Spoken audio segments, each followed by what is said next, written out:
Good evening friends. आज की update कुछ इस प्रकार से है। आज हम सबसे पहले शुरुआत करेंगे मलेशिया से। रिपोर्ट्स के मुताबिक वीज़ा लिबरेशन प्लान को पहली बार दिसंबर 2023 में शुरू किया गया था। यह योजना भारतीय यात्रियों को 30 दिनों तक के लिए बिना वीज़ा के मलेशिया की यात्रा करने की अनुमति देती है। देश में प्रवेश करने के लिए भारतीय नागरिकों को आगमन पर वापसी की फ़्लाइट टिकट और पर्याप्त धनराशि का प्रमाण जैसे कि बैंक स्टेटमेंट या क्रेडिट कार्ड प्रस्तुत करना होता है। मलेशिया ने इसी तरह की छूट चीनी नागरिकों को भी दी है। वर्तमान में दो एयरलाइंस कोलकाता और कुआलालंपुर के बीच उड़ानें संचालित करती है। भारतीय पर्यटकों ने मलेशिया के पर्यटन क्षेत्र में महत्वपूर्ण भूमिका निभाई है। कोविड-19 महामारी से पहले 2019 में 7,35,000 से ज़्यादा आगमन दर्ज किए गए थे। वीज़ा छूट की शुरुआत के बाद भारतीय पर्यटकों के आगमन में उछाल आया, जो 2024 में 1,10,00,000 को पार कर गया। जनवरी से नवंबर 2024 तक मलेशिया ने 1,09,114 भारतीय पर्यटकों का स्वागत किया, जो 2019 की तुलना में 47% की उल्लेखनीय वृद्धि और पिछले वर्ष की तुलना में 71.7% की ओर चौंका देने वाली वृद्धि है।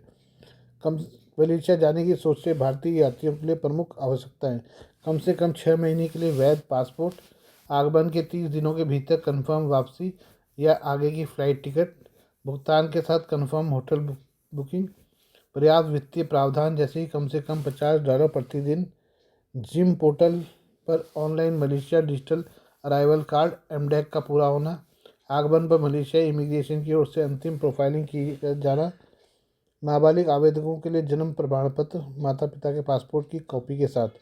ये जानना जरूरी है कि काम या अन्य उद्देश्यों के लिए आने वाले यात्रियों को मलेशिया में प्रवेश करने से पहले उचित वीज़ा प्राप्त करना होगा। वीज़ा की वैधता अलग अलग होती है, जैसे कि व्यावसायिक वीज़ा आमतौर पर 30 दिनों तक वैध होता है और कार्य वीज़ा की अवधि 2 वर्ष तक हो सकती है। आइए बात करें अपने पड़ोसी देश पाकिस्तान की। पाकिस्तान अपनी परमाणु क्षमताओं को बढ़ाने का लगातार प्रयास कर रहा है। अब यह अपने सबसे बड़े परमाणु ऊर्जा संयंत्र न्यूक्लियर पावर प्लांट का निर्माण कर रहा है। इसके लिए देश की परमाणु ऊर्जा नियामक एजेंसी ने लाइसेंस जारी कर दिया है।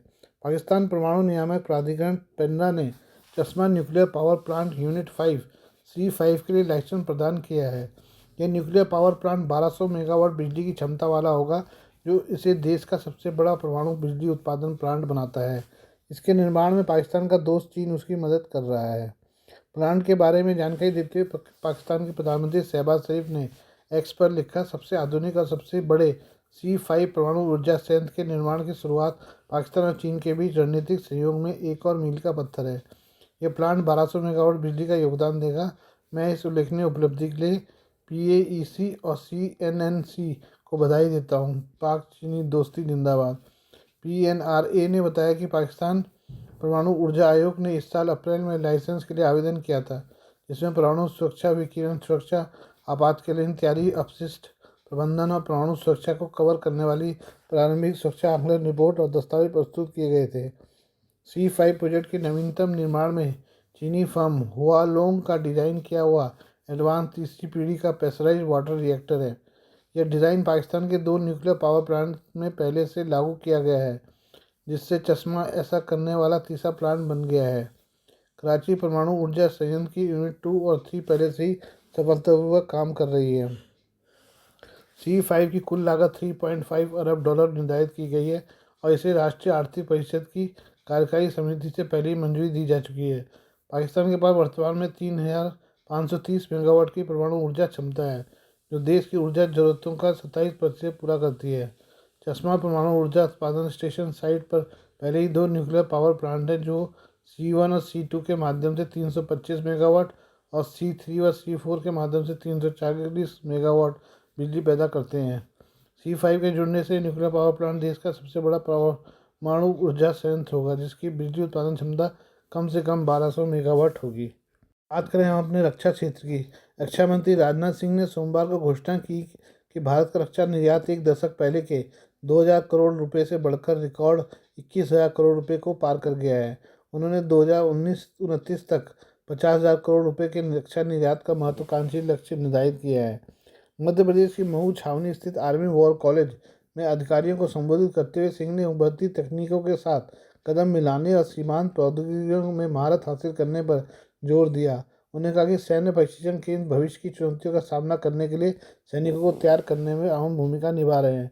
रक्षा मंत्री ने कहा कि हमारा रक्षा निर्यात जो एक दशक पहले 2,000 करोड़ रुपये का था, आज 21,000 करोड़ रुपये के रिकॉर्ड स्तर को पार कर गया है। हमने 2029 तक 50,000 करोड़ रुपये का लक्ष्य रखा है।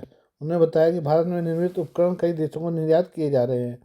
राजनाथ सिंह ने अपने भाषण में सूचना युद्ध, आर्टिफिशियल इंटेलिजेंस आधारित युद्ध, साइबर हमले, विद्युत चुंबकीय युद्ध, अंतरिक्ष युद्ध जैसी चुनौतियों का उल्लेख किया। उन्होंने कहा कि इन खतरों का सामना करने के लिए सेना को अत्याधुनिक प्रशिक्षण उपकरणों से लैस करना आवश्यक है।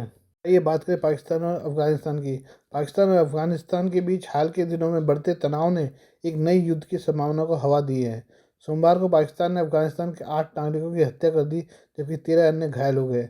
इससे पहले पाकिस्तान ने अफगानिस्तान के पख्तिया क्षेत्र में एक मस्जिद पर मोर्टार दागा था, जिसमें 3 लोग मारे गए थे। अफगान नागरिकों ने पाकिस्तान के इस हमले के खिलाफ अंतर्राष्ट्रीय हस्तक्षेप की अपील की है, क्योंकि नागरिकों को लगातार निशाना बनाया जा रहा है। तालिबान और पाकिस्तान की सेनाओं के बीच ड्यूरन रेखा पर संघर्ष और भी बढ़ गया है। तालिबान ने पाकिस्तान की 2 सैन्य चौकियों पर हमला किया और इन चौकियों को आग के हवाले कर दिया। इस हमले में पाकिस्तान के 19 सैनिक मारे गए और कई अन्य भाग गए। तालिबानी सैनिक गोजगढ़ी, माटा सांगार, कोट रागा और तरी मेंगल क्षेत्रों में घुसकर पाकिस्तानी सेना पर भारी गोलाबारी कर रहे हैं।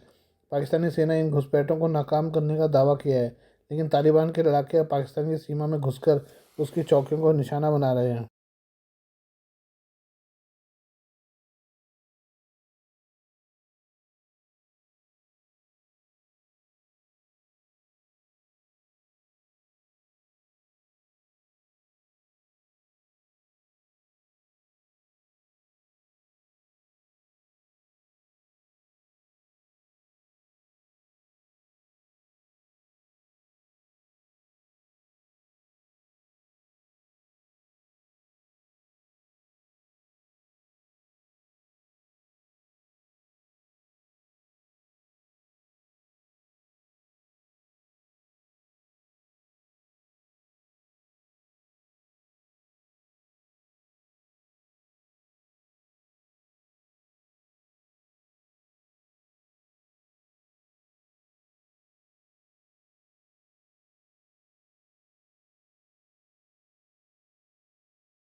Please do like, share, and subscribe this channel of mine.